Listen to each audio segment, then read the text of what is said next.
प्रधानमंत्री जी आप परीक्षा पर चर्चा करते हैं, पेपर लीक पर चर्चा कब करेंगे? क्या देश का सर्वोच्च न्यायालय कॉकरोच बोलने और कहने के लिए बैठा हुआ है? नाकारे शिक्षा मंत्री को बर्खास्त आप कब करेंगे, जो आपका कैबिनेट मंत्री है? परीक्षार्थी जब परीक्षा केंद्रों पर पहुंचते हैं तो उन्हें कहा जाता है कि आपकी परीक्षा रद्द हो गई है। उसका परिणाम आपने देखा, छात्र आक्रोशित हुए, कानून व्यवस्था की स्थिति बिगड़ी कि जब सीबीआई कहेगी कि लीक हुआ है तब हम मानेंगे कि लीक है। तो उससे बचे तो कुर्बानी, बकरा, गाय, सुअर, ये विषय हैं इनके लिए।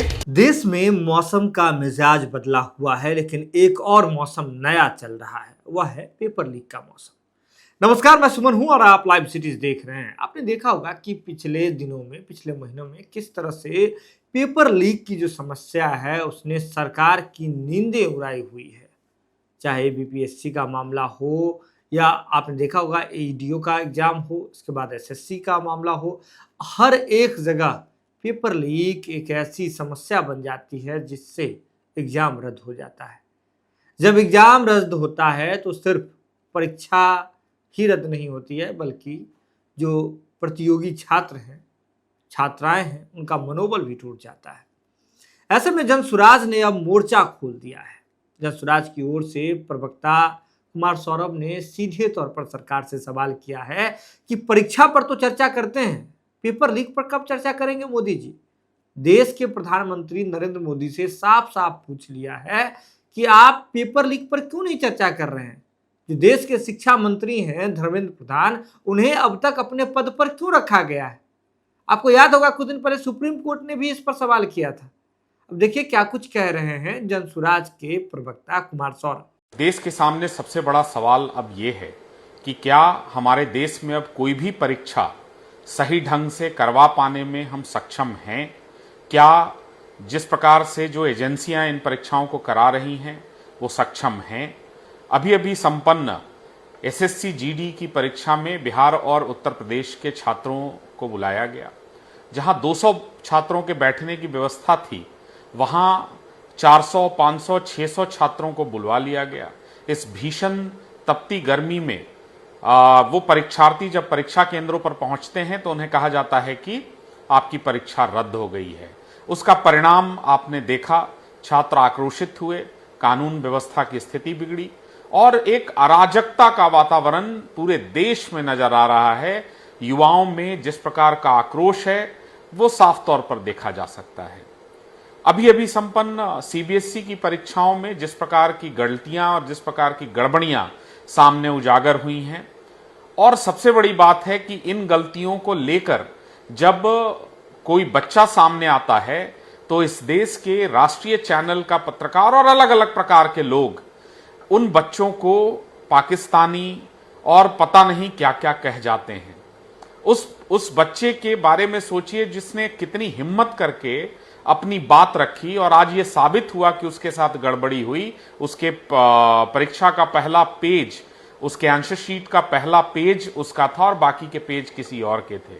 और इसका परिणाम ये है कि आज 18 लाख छात्र जो सीबीएसई की परीक्षा दिए, उसमें से 11.3 लाख छात्र जो हैं वो अपने कॉपी के रीचेकिंग के लिए अप्लाई कर चुके हैं। अभी अभी नीट की परीक्षा संपन्न हुई और नीट में पहली बार ऐसा नहीं हुआ है, और पिछले अगर आप देखेंगे 4-5-6 सालों में ये 4 से 5 बार नीट की परीक्षा जो है वो उसमें पेपर लीक हुआ है। तो 58 lakh SSC GD, 18 lakh CBSE और लगभग 22 लाख नीट के विद्यार्थी और उनका परिवार आज ये सवाल पूछने पर मजबूर है कि प्रधानमंत्री जी आप परीक्षा पर चर्चा करते हैं, पेपर लीक पर चर्चा कब करेंगे?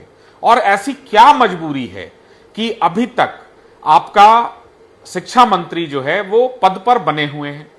आखिर किसी की तो जिम्मेदारी होगी। ये जिम्मेदारी कब तय होगी और कैसे तय होगी?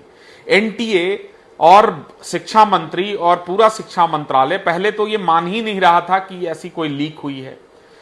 मतलब लीक ये तब मानेंगे जब राष्ट्रीय चैनलों पर परीक्षा के जो है पेपर उसको प्रसारित किए जाएं, तब ये मानेंगे कि लीक है। और बेशर्मी देखिए कि इसके बाद भी एनटीए के प्रमुख का बयान आता है अभी भी कि जब सीबीआई कहेगी कि लीक हुआ है तब हम मानेंगे कि लीक है।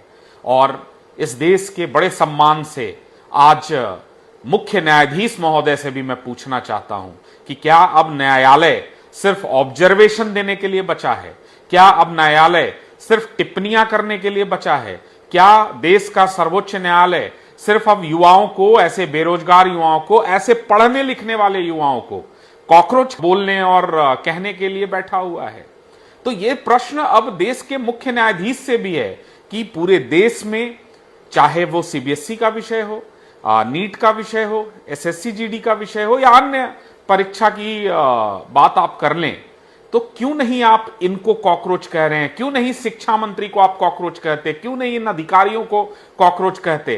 कैसे उस प्राइवेट कंपनी को फिर से ये परीक्षा कराने की अनुमति दे दी गई जिस पे पहले से तेलंगाना में इस प्रकार की घटना करने का केस चल रहा है और वो नाम बदलकर अब आ गए दूसरा परीक्षा कराने?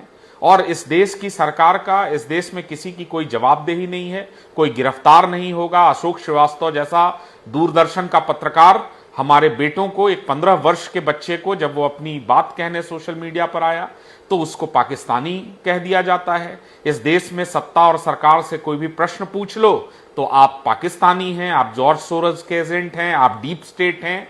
ये टूल किट है ताकि मूल मुद्दों से बचे। उससे बचे तो कुर्बानी, बकरा, गाय, सुअर, ये विषय हैं इनके लिए। प्रधानमंत्री जी, पेपर लीक पर चर्चा आप कब करेंगे? इस देश से इस शिक्षा मंत्री, इस नाकारे शिक्षा मंत्री को बर्खास्त आप कब करेंगे जो आपका कैबिनेट मंत्री है? और इन परीक्षाओं में जो वर्मा कमीशन का रिकमेंडेशन है उसको शब्दशः कब लागू किया जाएगा? एक उच्च स्तरीय जांच सीबीआई से नहीं, न्यायिक जांच हो और जो दोषी हो वो कब पकड़े जाएंगे, इसका जवाब प्रधानमंत्री जी आपको देना चाहिए। तो वीडियो देख लिया आपने, सीधे तौर पर समझिए देश में जो पेपर लीक की समस्या बनी हुई है इसको लेकर के अब राजनीतिक पार्टियों ने भी अपना जो है वह मोर्चा खोल दिया है। साथ ही साथ आम जनमानस में भी इसकी चर्चाएं शुरू हो गई है कि क्या हम देश में किसी भी परीक्षा को अब सुरक्षित रूप से करा पाएंगे। इसके साथ ही आपको बता दें कि आपको याद होगा किस तरह से सुप्रीम कोर्ट ने कहा था कि जब 2024 में जब नीट का पेपर लीक हुआ था उस दौरान भी समितियां बनाई गई थी, लेकिन उस सब का कुछ भी व्यापक प्रभाव नहीं पड़ा। 2026 में भी नीट का पेपर लीक हो गया। हालांकि नई तिथि अब नीट के लिए भी आ गई है, सामने आई हुई है, लेकिन जिस तरह से पूरे देश में परीक्षाओं की जो कॉपियां हैं, प्रश्न पत्र हैं, वह जब लीक हो रहा है तो इसको लेकर के अब राजनीतिक हलचल भी तेज हो गई है। यह खबर आप लाइव सिटीज के यूट्यूब पर देख रहे हैं तो आप सब्सक्राइब कर लें, फेसबुक पर देख रहे हैं तो फॉलो कर लें। जुड़े हैं लाइव सिटीज के साथ, खबर का सिलसिला लगातार जारी है।